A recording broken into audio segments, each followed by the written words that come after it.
On medium wave and FM stereo, this is National Radio 1.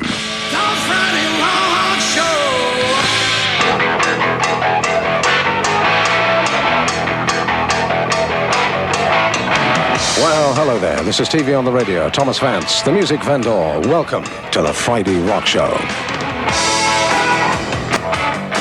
And tonight we have another special event in the Friday Rock Show history. Here on the eve of Donington, 1987, I have a guest in our studios. One of the constant frontrunners in the world of rock and roll. A man who's done countless gigs around the world. He spent months in recording studios, creating, along with various bands, a massive classic tracks, many of which you're going to hear tonight in the program. Stand by on the Friday Rock Show tonight to meet Ronnie James Dio. Friday Rock Show from BBC Radio 1, that's a classic track and one that's requested time after time after time after time. And I never can play it enough for people because they always say, actually, if I played that once a week, I think people would be genuinely happy around our country. The man who sings, of course, the vocals on that track is Ronnie James Dio. He's our guest on this program right now. May I say it's my pleasure? No, it's my pleasure. All right, it's our pleasure. It is our pleasure. And it's going to be their pleasure. I certainly hope so. So do I. No, I'm sure it is. I meant that. It's great to be back and not sit here and pat you on the back or anything, but in 1983, when the first Dio album was released, you're the first person to give us any kind of attention, and genuine attention, I might add. And it was the real springboard for us. So, again, I really meant what I said. Thanks, Tom. Okay, that was a genuine pleasure as well to do that at that time. But the first question I want to ask you is, why did it take you so long to start your own band? I don't think I was prepared at all to deal with what one has to deal with being in control of other people's lives and other people's careers. I think I had to make my bones, as they say in some form of underworld. I really had to learn my craft a bit more before I was able to take that upon myself. And having now done so, and done so successfully, although you had to fight at the beginning, you had to fight for attention. Having done that, what is the most difficult thing for, if you like, a band leader to achieve? Well, I think it's not repeating yourself so often. I guess that's more of a musical answer. I think what you are looking for is more of a personal answer. I think that you have to lead by example. If you give 2,000% of yourself and only ask 1,000% of those around you, then I think you're going to be okay. But if you don't have the leadership advantage of being able to prove that you can do it yourself, then no one's going to respect or listen to you. And luckily for me, I've been in enough organizations and bands and whatnot to prove that I at least come out successful most of the time. But Ronnie, another thing that you have to do is to take on board very young people who don't have, if you like, international experience. And you have to watch them grow within the framework of your band and within the framework of rock and roll, which can contort people's ideas very quickly. No, it's very, very true. I've always been one to kind of surround myself with people with young attitudes, if not young in body, certainly young in spirit. This will always be a young person's media, always. And I've been very fortunate in choosing some young, especially guitar players, who have really helped what I've done just immensely. I've learned as much from them, I think, as they've learned from me, and I think that's something we shouldn't forget. That their young attitude is something that we lose after a while. We get a bit jaded here and there, and they've been able to keep me alert and aware of what's going on in the world around me. Mm-hmm. But sometimes it's like being a surrogate parent, isn't it? Most of the time it's like being a surrogate parent, but I think sometimes it's like being a surrogate parent to yourself too. Again, we rock and rollers have very young attitudes and very young ideas, and it's difficult sometimes to stop and deal as a grown-up. I'm able to do that now.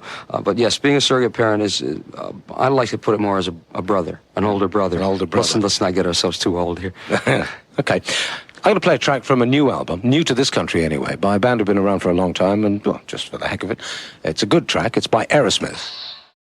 A raunchy band who've swung back into prominence. They're going to be doing some tours, some gigs in this country quite soon. They are called Aerosmith. That is a track from their latest album, just released in the UK, called Permanent Vacation. My guest on the Friday Rock Show is the man who is the special guest on the bill tomorrow at Donington, the Monsters of Rock Festival, Ronnie James Dio.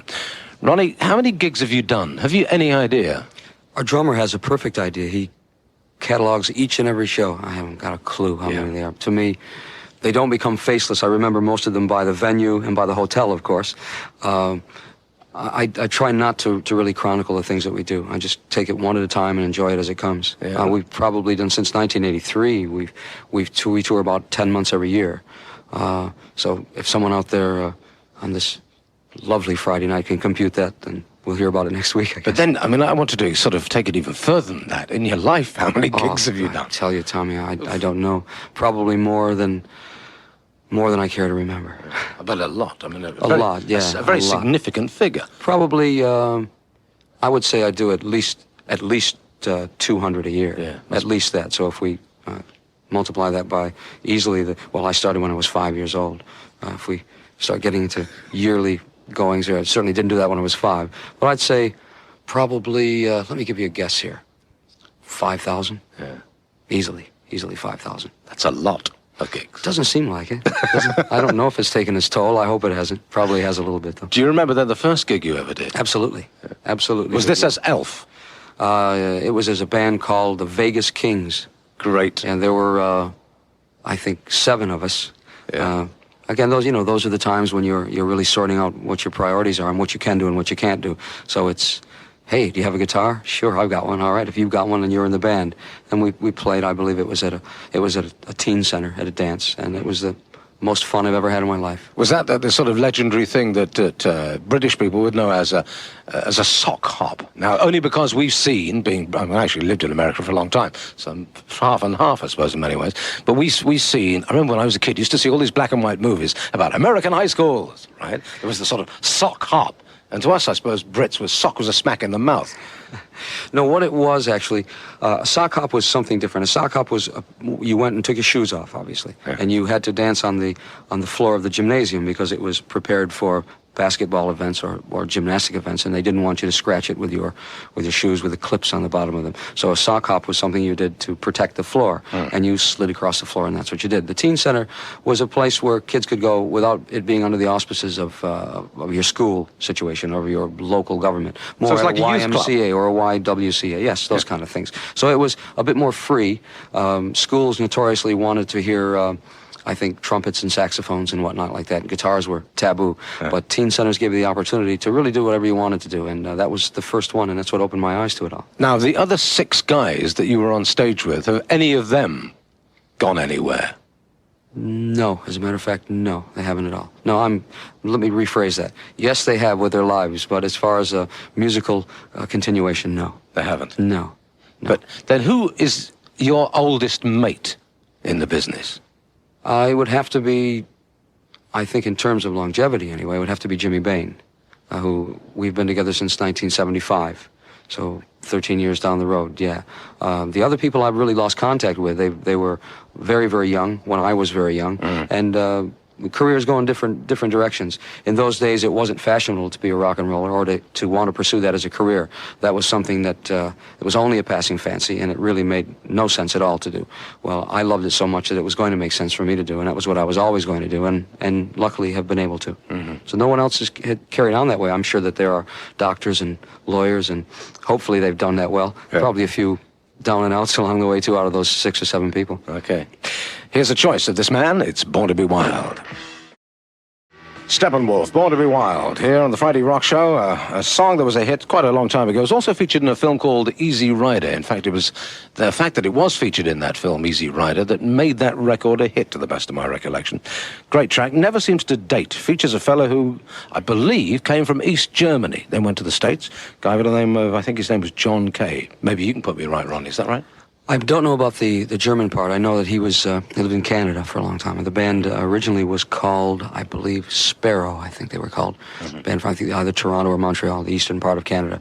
But a song, as you said, just never, ever seems to have any age specification at all. Just always holds up on its own. And I think the very first mention of the word heavy metal in the song, I think, in this one. And right. It's just been such an anthem, I think, for so many young rock and rollers, say, Born to be Wild, you know? Yeah, yeah. I wonder, if we knew this, of course, we'd all be multi-millionaires. What makes a record so unique and attractive that it does stand up over decades? Have you any idea? Again, that is the answer to the jackpot question. If we could put our finger on that time after time, I think conditions have to be right. I think you have to be the right person for the right time. You can't be a man for all seasons. You have to be a man for a specific season, or a woman for a specific season. Let's not forget everyone in this world. Yeah. I don't know.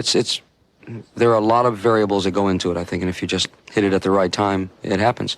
Dedication, I think, has always been the answer. I think if you do things if you do them well enough, you're always going to be accepted for being successful. How do you stay fit? Well, they've told me year after year after year that singing is the best exercise in the world. Now, I'm sure they probably say exactly the same thing to weightlifters and to runners and to people who speak on the radio like yourself, Tommy, because you're so fit, you know. Oh, yeah? I just look after myself an awful lot. I don't abuse myself. I'm not a drug person. I never have been. And I would, of course, having that opportunity, advise everyone else not to do the same. Just, I think, I've always been a man, mind over matter. I can deal with myself. I don't really have to go to a physician and to have him tell me what's happening with my body. I'm very attuned with myself, and I've always been able to overcome any problems that I think I may have had just mentally. So I don't know what it is. I just look after myself. Some people might say then your attitude to life is very spiritually guided.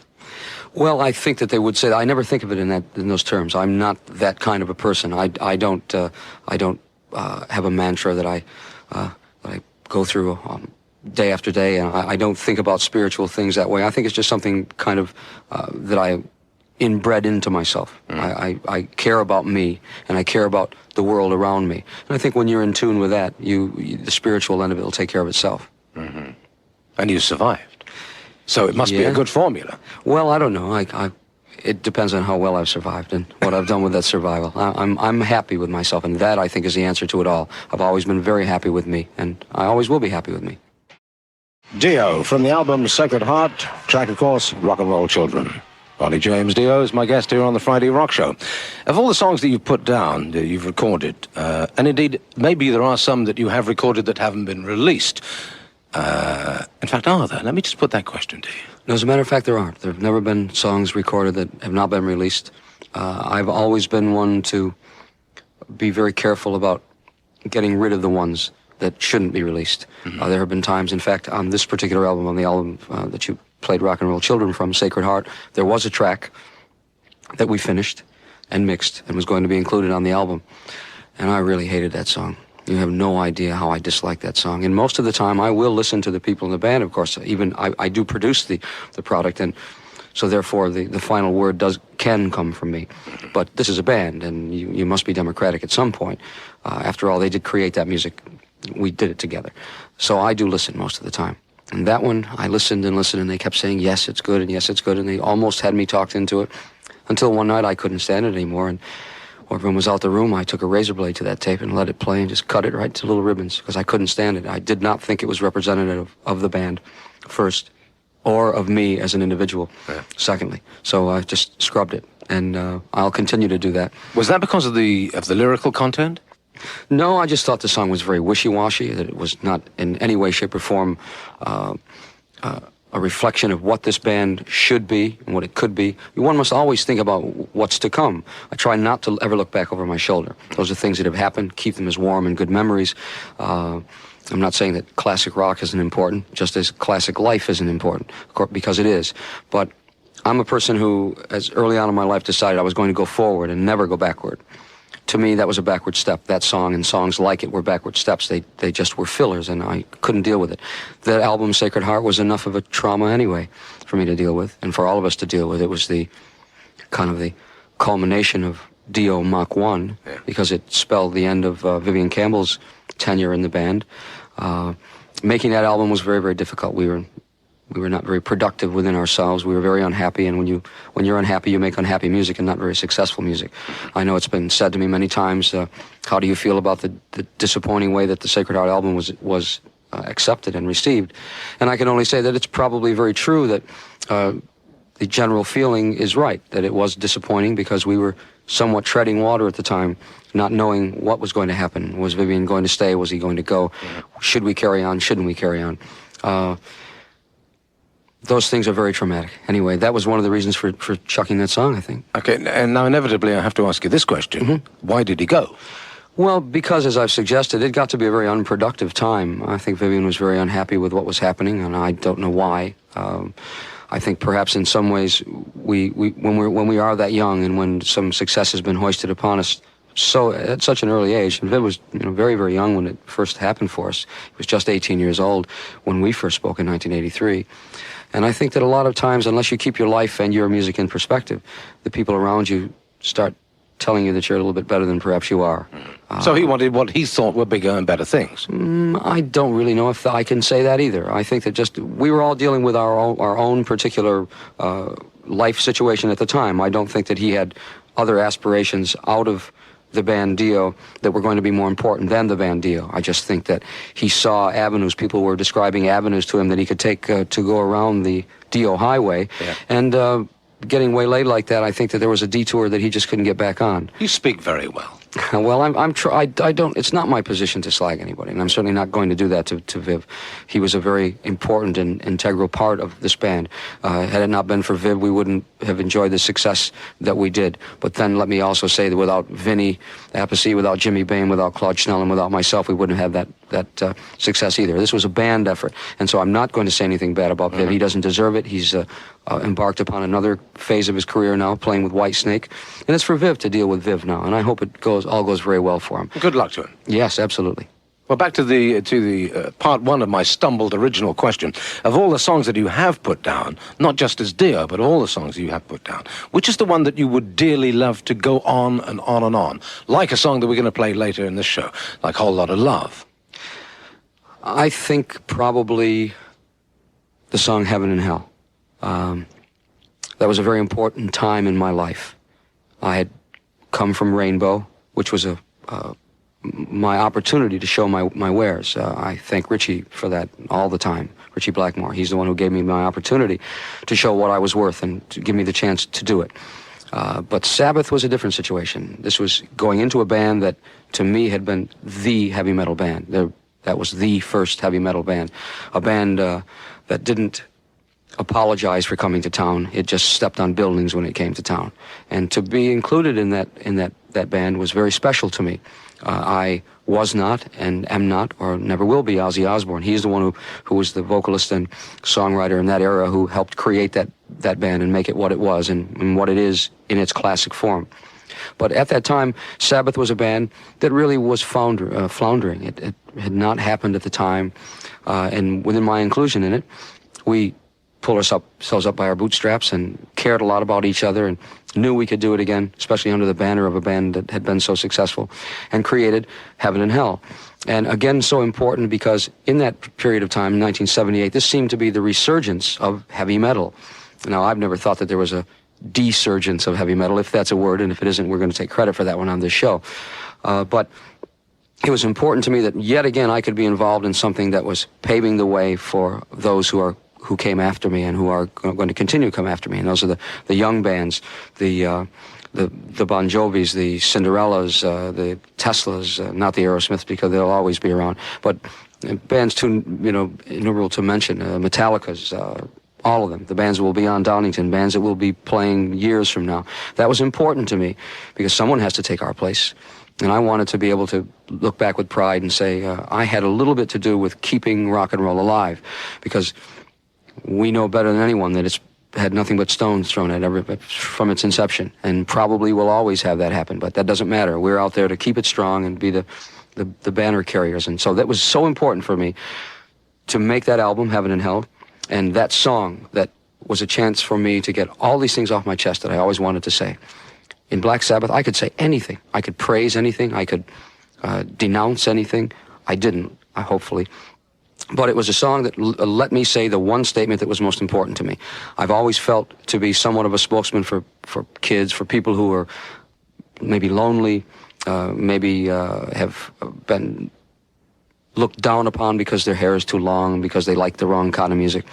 And more importantly, the kids who play in bands. And so I made the statement that I've always wanted to make, which was, the world is full of kings and queens who blind your eyes and steal your dreams.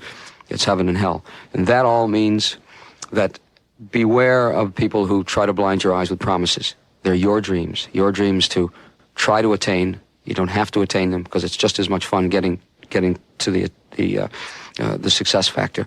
But if you have those dreams, don't let anyone rob you of those wonderful ideas that you have by stealing them and putting them in their pocket and leaving you lonely by the side of the road. So beware of those kings and queens out there who blind your eyes and steal your dreams. It was very important for me to be able to make that statement, and that statement has been something that I've tried to live with since that time in 1978 with that album. So it's been very important to me, and luckily for me again, and for the Sabs at that time, it's been again considered another one of those classic kind of songs and albums, along with another one I'm very proud of, Rainbow Rising, which is also another of its kind. So I guess if I've left any kind of legacy, it's been Heaven and Hell and a lot of Rainbow Rising. So I've talked too long, and there you go. And this is Heaven and Hell. That was Heaven and Hell, the choice of our guest, Ronnie James Dio, here on the Friday Rock Show. And here's something else you can wrap your ears into. The album is called Love is for Suckers. It's the latest album by Twisted Sister. Wake Up the Sleeping Giants was the track that you heard. Dee Snider, of course, is the lead singer of that band. They've been on Donington before. They're well known on television in this country, too. And there is a rumor, whether it's true or not, only time will tell. Well, a little bit of time tomorrow night, that is. There's a rumor that Dee Snider might appear with one of the bands on the bill at the Monsters of Rock Festival tomorrow at Castle Donington. Is it you? As of this moment, it's not. No, he would make me even look smaller than I am, I think. No, I've heard that rumor too. We'll just have to wait and see. Yeah, I don't know. The little rumor is that he might get up there and do a bit. I like that album. Do you know the album? I know it briefly. Again, I've been so involved in running around shouting about our own one, and I've heard it in passing a lot of the places that I've been. I don't know anything other than the few tracks I've heard. Right. But it seems like a good one. It's very commercial. Yeah, it's a lot more commercial than the stuff they've done before. Well, I think that with the last LP was a bit ill-fated, and I think that now they've had to come back to a different attitude now, especially with the dreaded PMRC. For those of you who don't know about that, that's the parents organization in the United States who took a real good shot at Dee and at WASP and people like that. They claimed that the lyrics were making our children run around without any clothes on and do all these terrible things, which I, of course, don't agree with. And also you don't sing about either. No, not at all, no. Whereas, in fact, they do to a certain degree, let's be honest. Yes, they do. And, whatever my feelings are about it, I defend their right to say whatever they want to. After all, we're dealing with some very, very strong freedoms here. People have died for these freedoms over the course of, through 2 world wars. I guess I'm jumping the gun there, aren't I? Let's hope that doesn't happen. 2 world wars and some skirmishes that they didn't call world wars, but we could anyway.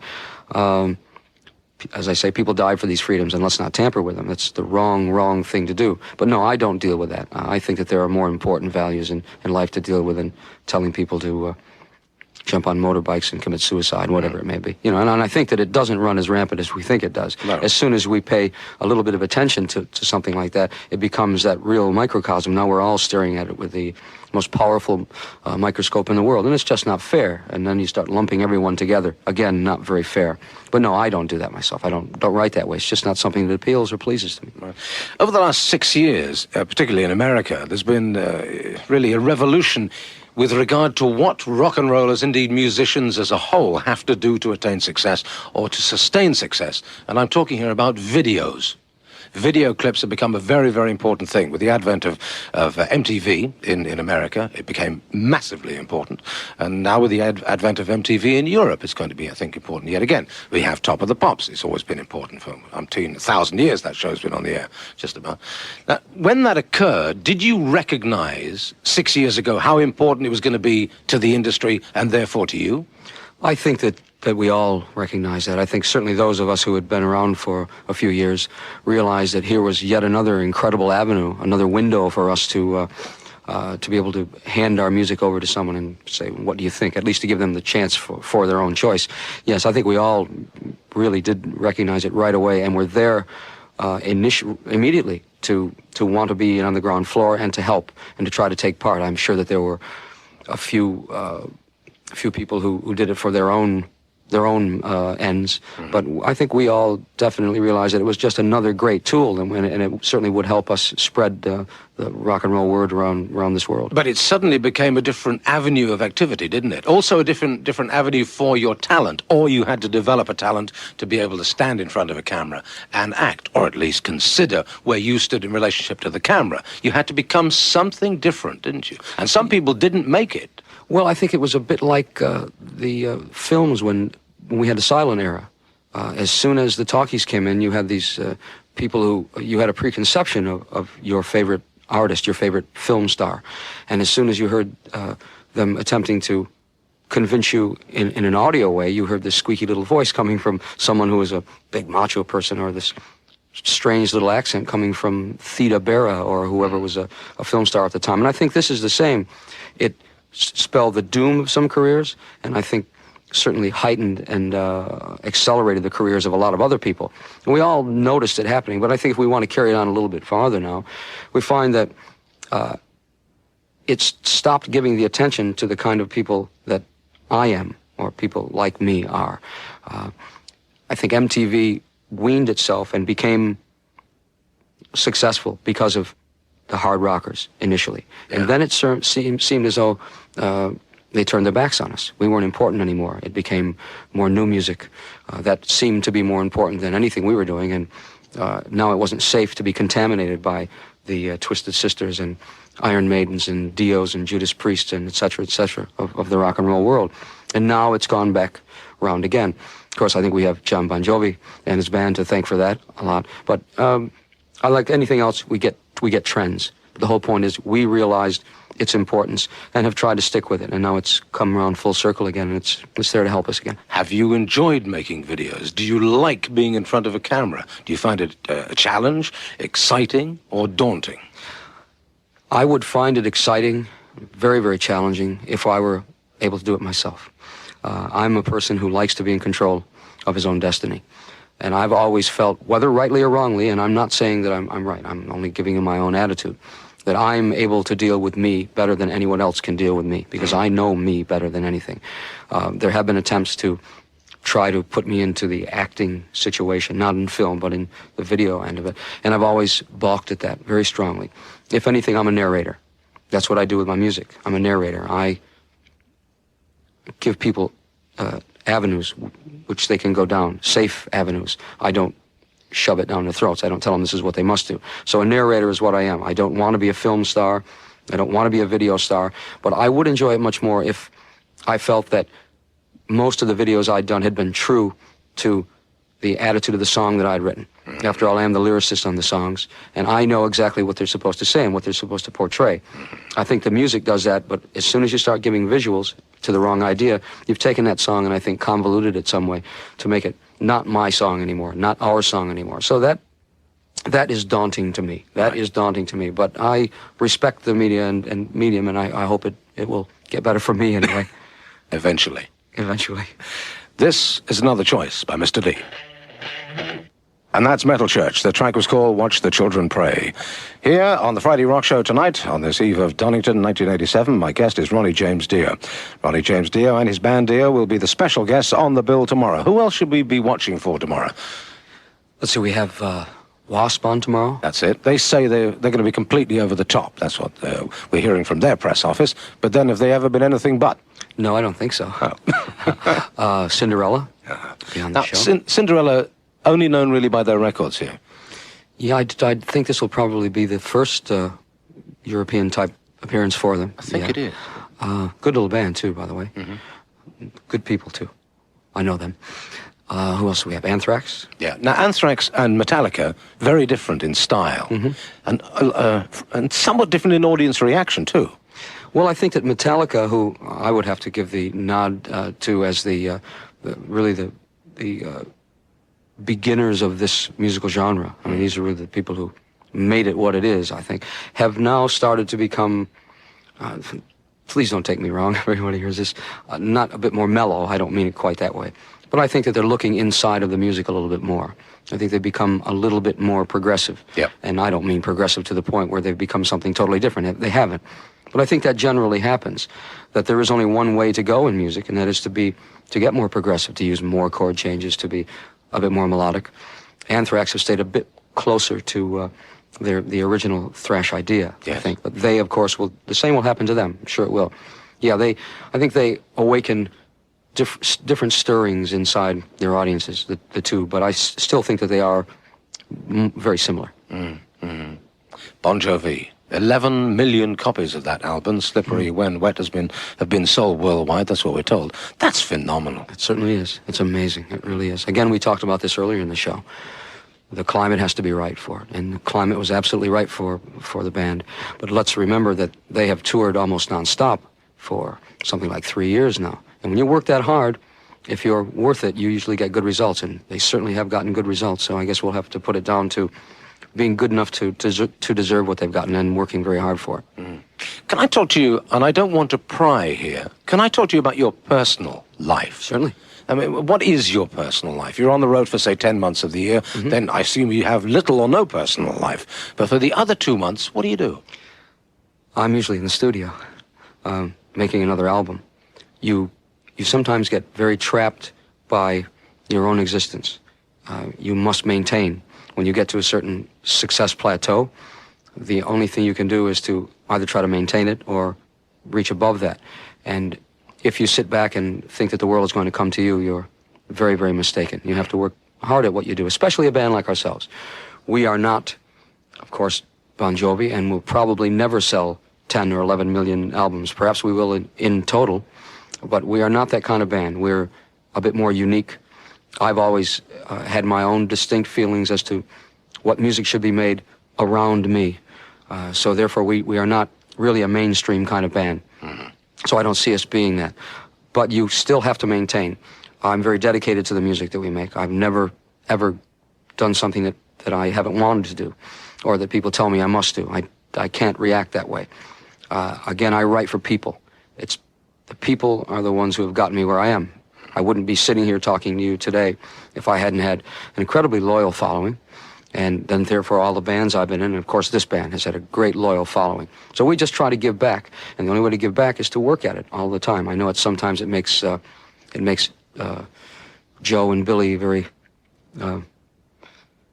bland people. I hope it hasn't done that to me. But it's something that I love, and I've been really the luckiest person in the world to be able to do what I love every day of my life. Why should I want to go to Mallorca? I don't want to. I think, lying on the beach and getting a tan is a complete waste of time, and is only going to give me skin cancer in the end. I prefer to do something that I love. Okay, then in your personal life, which little and you seem to have, from the way you describe it, I mean, what do you do? Do you sit and watch TV? Do you have children? I don't sit and watch TV. I don't have the time for that. I would, if I could. I have almost always written the songs I've written while there's been a sporting event on television. I'm a real sports buff. I love any kind of athletic action, any kind of activity. I did that all through my formative high school years, grade school years, high school years. I wrestled, played baseball, basketball, football, soccer, as we call it in America, football as you call it here, chair throwing, anything that smacked of any kind of athletic activity. And I like that so much because I can equate with them. They're entertainers, same as we are. They play Wembley. We haven't yet, but a lot of my peers certainly have.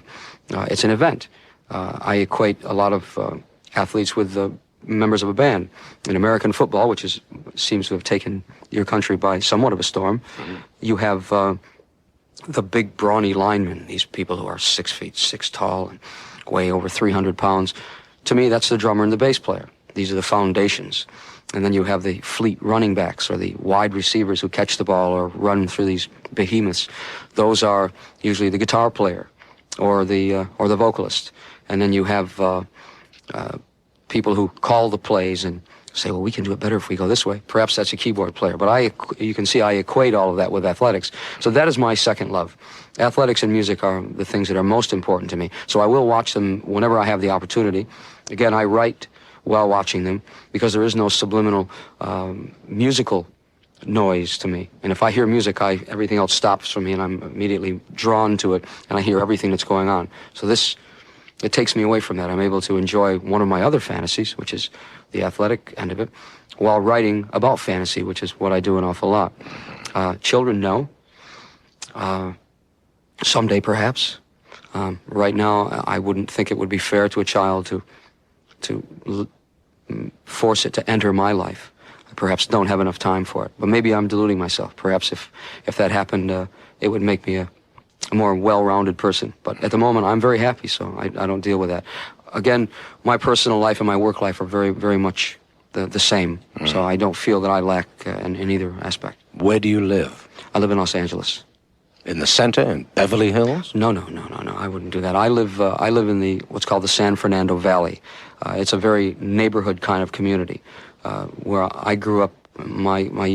Most of my young years were spent in New York State, but in the middle of New York State, where one doesn't see much other than cows and horses. And so I grew up with a lot of milk around me, I guess, and the smell of that sweet smell of animal end product.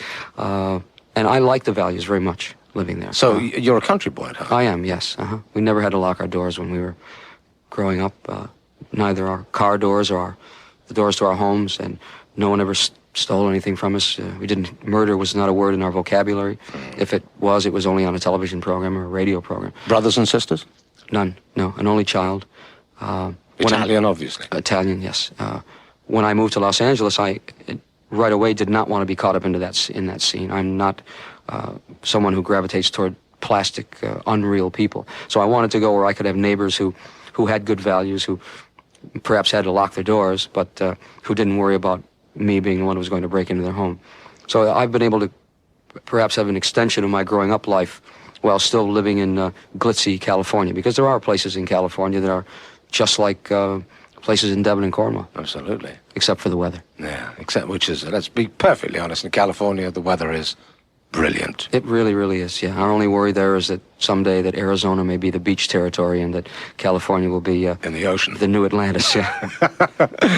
It might be said, and indeed it could be hurled at you in a disparaging way, by nobody in this part of the world, but in the States, by people in America, in your home country, that you are the voice of Middle America. I don't know. Perhaps I've never heard it put that way before. I don't try to be. I think that with the advent of such incredible travel methods that we have these days, and of course the media, with television, with cable, with satellite dish, I think it's taken Middle America and put Middle America right in the middle of New York City, or in the middle of Los Angeles, or by the same token, New York and LA in the middle of Dubuque, Iowa. I think we've really closed that gap. Middle America certainly still has its own values, and that is what you're referring to, I'm sure. Were I to be the voice of Middle America, that's fine with me, because I think when we think of all the very talented people who have come from Middle America, a name that springs to mind would be Marlon Brando. I'm sure most people would think that Marlon Brando was one of those D's and them guys who lived on the waterfront, which is what you think about when you see him, or in The Wild One, the bike riding person. But no, I mean, I think he's from Nebraska. Bob Dylan, Minnesota. Bob Dylan, Prince, Minnesota. We can, the list goes on and on and on. One does not have to be from a teeming city center, thriving urban population to be successful. It's just a matter of talent and, again, climate and condition that we talked about before. So if I'm going to be the voice of Middle America, then I guess that'll be okay with me. It suits him. Stand Up and Shout from the album Holy Diver. Dio the band, Ronnie James Dio, our guest on the Friday Rock Show. But just before I return, have a further chat with Ronnie, can I just tell you this? On September the 4th at London's Astoria Theatre, a new organisation which is called the British Metal Revolution is going to be launched with a concert by Wrathchild, Choir Boys and The Grip. Now, the British Metal Revolution will promote a weekly club night in London called the Mega Metal Club every Saturday night at the Astoria, which is in Charing Cross Road, just round a corner from Tottenham Court Road. Back to Ronnie James Dio. Ronnie, what are we going to see from you tomorrow? Are you prepared to tell us what you'll be playing tomorrow, or are you going to keep that as a surprise? Well, let me tell you in a kind of a blanket form here. We're very well known for bringing large stage productions with us. Of course, we are not top of this bill. This is Bon Jovi's show, so they will do what they want to do. So we don't want to get in the way of it at all. And to insist upon something like that would only make this entire show more difficult. So we're going to approach it as being what we are, rock and roll band. So we're going to go out and do, of course, some of our history, which includes not only my history, but in Rainbow, Jimmy Bain and my history, and in Sabbath, Vinny Appice and my history as well. So I don't feel as though I'm just suddenly forcing what I've done in the past on people. I do genuinely think that those songs should not be forgotten. I think that they're very, very important. They're also very important to the audience, Well, I hope so. They want to hear them. I hope so. They were important to me. Heaven and Hell, I probably will always do all of my life, whether that lasts for another 10 minutes or another 10 centuries. I'll always like to do that song and want to do that song and will do. As far as Rainbow songs, probably always will do some portion of Man on the Silver Mountain, and the song that we kicked this program off with, Long Live Rock and Roll, which of course was another anthem-y kind of one. But we have so much of our own material to draw from. Dio has now had, well, what should we say, 4.5 pieces of product out now. And it gets very difficult to sift through it all and say what is important and what isn't. We'll be doing probably 4 to 5 tracks from our newest LP from Dream Evil. And we'll be touching, of course, upon tracks from Holy Diver, Sacred Heart, and The Last in Line. Other surprises, I really don't know of any. But our whole attitude is, this is a festival with a lot of people who are going to be dumping all kinds of liquids on each other. And I think if you try to create too many moods in a situation like that, you're a bit remiss. So we're going to just go out and play a lot of rock and roll and do the best we can. Okay, then I now have to ask you, what about a fully fledged tour as a headline act in Europe? Well, I've always, I think most people who have followed my career, my longings, have known that I consider every place in the world to be where this band resides. We are a band of the world. We go wherever we can, wherever they'll have us, and it doesn't matter how far it is. People who don't go to Helsinki will probably not know that we go there an awful lot. We've just returned from Helsinki yet again for I think it was our 5th time in Finland. We do the same in Australia. We try to go everywhere we can. So my point being that we will always do a tour here. Donington will not be our death throw. It won't be, well, they played Wembley, and I guess that's covering Britain. No, to me, playing Britain is playing in Newcastle, of course, and going down to St. Austell, if weather permits. And all of the places that are important to the people who cannot afford to go to Donington, who can't make the trip to Donington. So in answer to your question, now that I've skirted the issue there for a while, our plans are to tour in America after the first of the year, yes, to build a stage set, of course, and to bring it here to Britain. So that will probably be for us, I would think, April, May, perhaps sooner than that, perhaps slightly later, but we will be coming through again after the first of the year. Okay, so big tour next year. Absolutely. Okay. We're running out of time, actually, because I want to play a track from everybody who's on the bill tomorrow at Donington. Yeah. But I do have a final question. I'd be very interested in knowing why you've only been involved in a limited amount of production in your time, and you concentrated your production virtually on yourself. There's a lot that you can offer, given your studio experience, which now must be second to none. There's a lot you can offer and probably profit from if you applied yourself to up-and-coming talent. Well, I've never felt that my career has been over or will be over. My first allegiance is to this band. And I've always felt that I have to continue to nurture the things that I've begun, and that is the band Dio. When you set yourself up as a controller of an organization like this, then you have to also take the burden upon yourself to not let them vegetate somewhere off to the side. I've always said this before, this is a band. It's a band called Dio. It's not Ronnie Dio's solo project. It's a band, so I owe them things. I want this band to survive, and the only way it survives is to continually work at it. Taking production time off for someone else would mean another 2 to 3 months of my life and their life as well. Also, working 10 months out of the year, or even if we worked 6 months and then spent 3 months doing our own project, I would need, in fairness to the band I was producing, at least a month off to clean my ears out. I do have plans to do it, and I will, and I want to, but I have to be very careful about this band first, and this is what I worry about. I don't know. I'd like to say also that I don't get my doors knocked down by people wanting me to do it. I do get a lot of offers for production. What I want to produce are young bands, bands that will take my place, our place, all of our places, because we can't do this forever. So I haven't really found the right one either, or the right time to do it. And when I do, I'll throw myself into it full go, as I always do. But thanks for saying that, asking the question anyway. It makes me feel as though I do have a little bit to offer somewhere. More than a little bit, I think. Okay, you've got 60 seconds. Say what you like. Well, thanks for having me here. Again, I hope we don't have to wait 5 years until this happens again. But it's great of you to give me the 60 seconds to say only one word. It's going to be more than one word, you know me. thank you is the word, the two words I wanted to say, but thanks for allowing me to love my life and supporting this band and me all these years. I love everybody out there, and I'll keep making good music for you, I hope. See you on stage tomorrow night. Thank you. Friday Rock Show, BBC Radio 1. It is now 28 minutes before midnight. Okay, so it's Donington tomorrow. The weather forecast is looking quite reasonable. It actually, though, does suggest that there might be a little bit of rain, a little bit of thunder around during the day, but lots of warm periods. That's what the pundits are saying, but we know otherwise. Around Donington, if we all blow like that into the sky, the clouds will dissipate. It's going to be great. In from the outside, that is by Cinderella, who will be first on the bill at the 8th annual Castle Donington Monsters of Rock Festival, which is going on tomorrow. Once again, let me reiterate, or should I indeed say it again, that Cinderella will be going on stage early. My suggestion is, because there will be a lot of people there, get into the arena area by about midday, because you don't want to miss Cinderella. Based on what I hear about them, they're excellent. Bon Jovi have been pushing them for a long time, championing them. Can't even say that, but who cares? This time of night, anyway.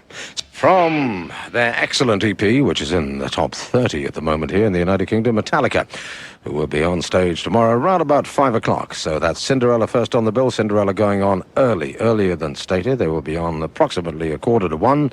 Get into the arena. My advice to you would be about midday for the Castle Donington Monsters of Rock Festival tomorrow. Cinderella will be followed by Wasp, followed by Anthrax, followed by Metallica. Just a little bit of word of warning here.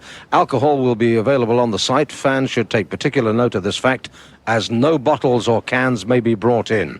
However, liquid refreshment in half-gallon or 1-gallon polythene cordial type containers is permitted into the festival site. As with many other major concerts, every chance that ticket touts outside the gig will be offering forged tickets for sale.